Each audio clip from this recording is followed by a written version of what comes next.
Hey everybody, welcome back to the channel. If you're new to my channel, welcome to the foodie family. So today I'm going to be doing a cook from start to finish with me. As you guys know, the beautiful festival of Navratri is happening right now and we need to keep fast. So for today's lunch, I'm going to be preparing some dal, rice, fried okra, fried Cara, and some Caloo with I'm not going to prepare the achar, but I'm going to serve it with achar on the side. So join me in the kitchen today to see what we're going to be having for lunch during this beautiful Navratri festival. And before I start this video off officially, I want to wish everyone a very blessed and prosperous Navratri this year. I hope that all of your sacrifices and your fasting and all of your prayers and everything that your heart desires through this festival comes true. And I hope you guys enjoy this festival to the fullest. So with all that being said, let's get started into this video and cooking up this delicious lunch today. So for my Cara and my okra, I was lucky enough to have a couple days of sun that I could have dried them out. This is what my Cara is looking like right now. It got nice and dried in the sun, and this is what my okra is looking like. I like to have mine dried in the sun as much as I can because I feel like it fries much drier and like looser to me. I don't know if that makes sense to you guys. If you have ever done it this way, you know what I'm talking about. I'm going to be using frozen callaloo, so I'm not going to show that until I'm ready to cook it. So I'm going to start off first with my Cara, and then we'll make our way down with the rest of the things that I need to cook. To cook my Cara, I'm using my wok. I'm just going to go ahead and add some oil. That is nice and hot. I'll go in with some sliced onions. I have everything prepped at the side of me here to make this video go faster. I'll go in with some chopped Guyanese peppers. Just a mix up. I'll allow these to fry and get nice and brown so that the flavors can get released. And then I'll add in my Cara after. Okay, so most of my onions have gotten nice and brown on the edges. The rest will fry up as the Cara cooks. This is where I'll go in and add my Cara. I'll give it a toss up to cover it in the oil. Make sure everything is nice and coated. This is nice and mixed in. I'll allow this to continue to fry down. I'm not going to be adding any salt, seasoning, or anything else at this moment because I notice when I do that, I don't get my Cara nice and dryly fried. The salt starts to pull the moisture out and everything becomes soft and mushy. We don't like it that way, but if that's how you guys like to do it, by all means do yours your way, but this is just how I like to do mine. So I'll allow this to continue to fry. I'll give it a turn maybe every 15 to 20 minutes so that none of it's burning at the bottom. I'll come back and show you what it's looking like when it's done frying, to the extent of where I can add my other seasonings to this.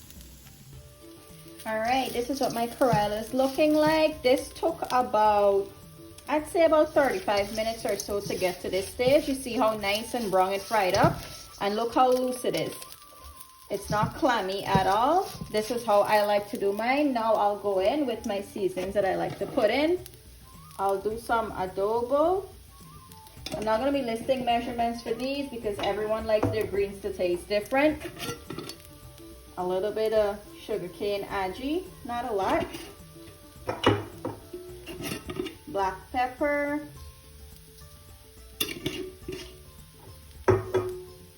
Garlic powder. Some sugar to help with any bitterness that is in the Cara. Full of salt. Crumble up one veggie Maggi cube. Go in and stir this up. Make sure everything is nice and mixed in. Now I'll go in and add some chopped tomatoes. About that much. And I'll allow the tomato to cook down with the rest of the Cara. Give this a nice stir up.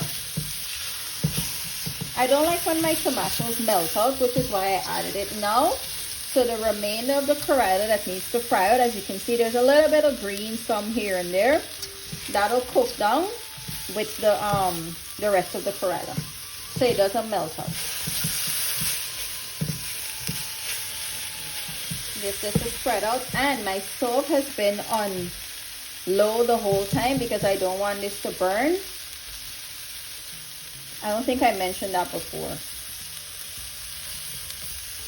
This is nice and spread out, and also I didn't cover this the entire time that it was frying, but I will cover it now so the tomatoes can cook down really nicely. Okay, my fried Cara is done. It's fried up really nice and brown. Look at this. How can you get better than this, right? My tomato cooked down to the way that I like to cook it. It's still gonna be hot when I'm gonna dish it out, so they're gonna continue to maybe melt down a little bit more, nothing by too much. So I'll take this off and let's start doing the fried okra now. Let's start the okra now. I'll go in with some oil. I like to use this pot to fry these type of greens because, as you can see, it's very thin and it gives a nice, quick and good fry the way that I like to do it. So I'm going to be reusing my wok. I have my oil in here. It's nice and hot, so the oil should be hot. I'll go in with some sliced onions.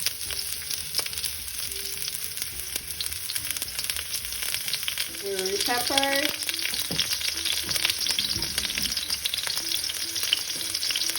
just a mix up, and the same thing, just like the Cara, I'll allow this to get nice and brown too.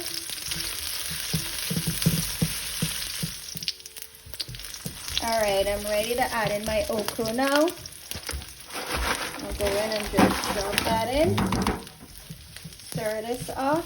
Make sure it's nice and covered in that oil to get a good fry. And for this, I like to add in my tomatoes now. It gives a nice flavor to the okra while it's frying. Just like the Cara, I'll allow this to fry on low until the okra gets nice and fully cooked, and then I'll add my seasonings after. This is what my okra is looking like right now. It's starting to fry up and get nice and brown. I'll go in with a vegetable cube, some salt, aji,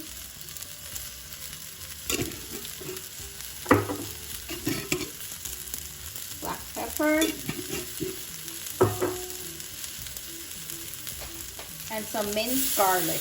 I would have added the garlic earlier, but because this needs to fry for so long, the garlic will burn, so I'll add it in now. So mix up.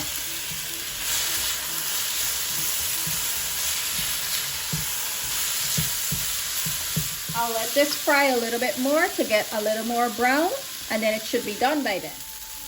Okay, my okra is nice and done now. It's fried up really nice and brown. You guys can see for yourself, it's nice and loose. This is how we like to have ours, just like the Cara. We're not big fans of the mushy and soft Cara, but you know what? Everybody likes their stuff different, right? I'm gonna take this off the heat now and let's start cooking the callaloo. I have my pan nice and hot here for my callaloo. I'll just go in with some oil. Oil is nice and hot. I'll go in with some onions, just a little bit. Some chopped up peppers,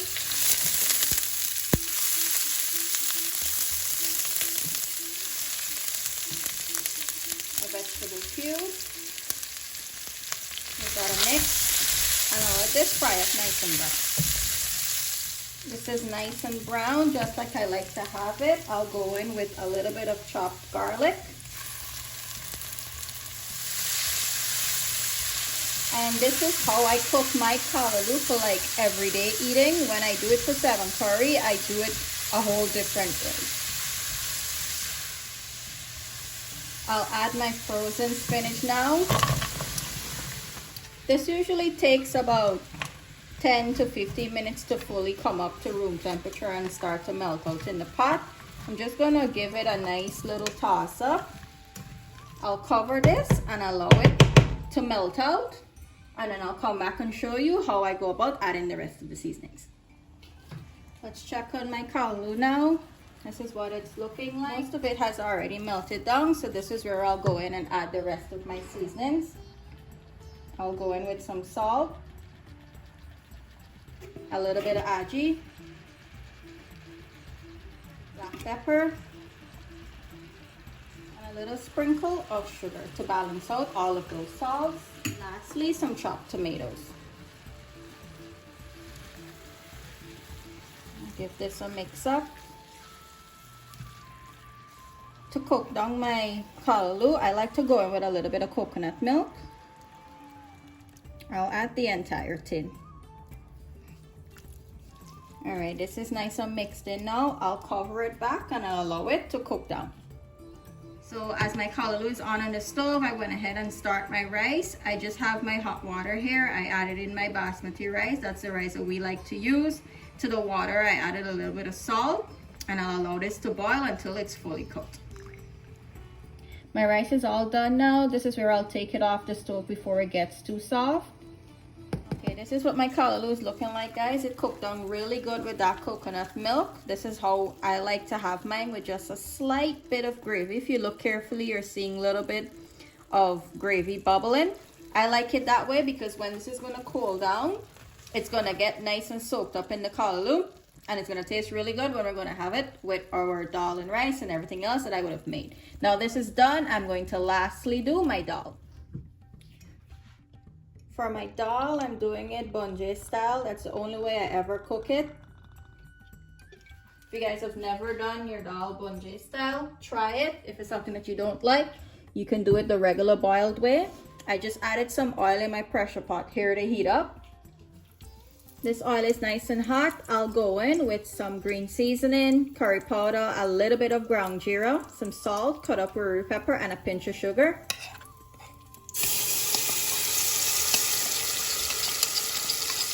I'll add a little bit of water to get out this extra curry powder and stuff.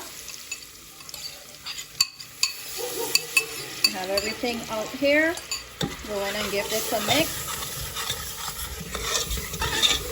And allow this to bunjay for about 5 minutes so that it can cook out the rawness. My masala is nice and fried down now. This is where I'll go in with my washed split peas. I'm not doing a lot. I'm just going to do half a pint. Add a little bit of water. And just a nice mix up. I'll allow this to bunjay for another 5 minutes until it starts to stick at the bottom. Alright, my dal is nice and bunjayed now. I'm going to go in with some hot water. Give this a stir, make sure I mix everything in and scrape off anything that would have happened to be stuck to the bottom. This is good. I'll cover it and allow it to pressure.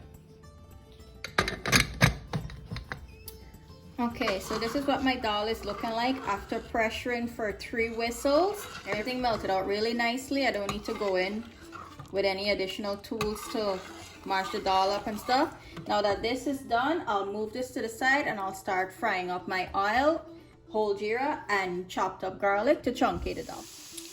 Here I have my oil, garlic, and whole jeera frying up to chunkate the dal. I'll allow this to fry until the garlic gets nice and brown. Not burn, just lightly brown, and then we'll add it to our dal. This is nice and brown now. I'll take it off the heat and we'll add it into our dal.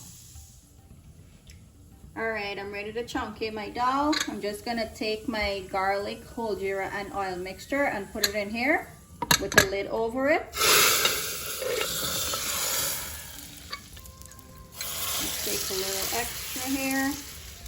Make sure I get all of that whole jeera and garlic out. Go in with my spoon, give it a mix. And to finish this off, this is optional. Not a lot of people like to do it, but I like to. I'll just add a little bit of shallot on top there. Give this a stir. And that's it. My dal is finished. I'll pour this out and then I'll show you how everything that I made today is looking for our lunch.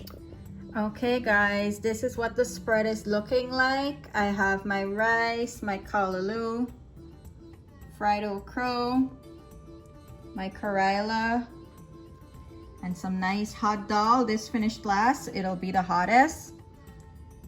I'll take a plate out and show you how good everything's looking. Okay my foodies, this is what the plate is looking like. I have my rice, my dal on top, Cara, Okra, Caloo, and a little star here, achar. This is how everything is looking. I can't wait to dig into this with my fingers. That's right, I'm not gonna be eating with fork or spoon. This type of food needs to be eaten with your hands. Thank you guys for watching today. Thank you for always supporting my channel. You can follow me on TikTok and Instagram at I'mAFoodieGirl_94. And I hope this meal makes it on your table for this special festival of Navratri. I'll see you guys in the next one.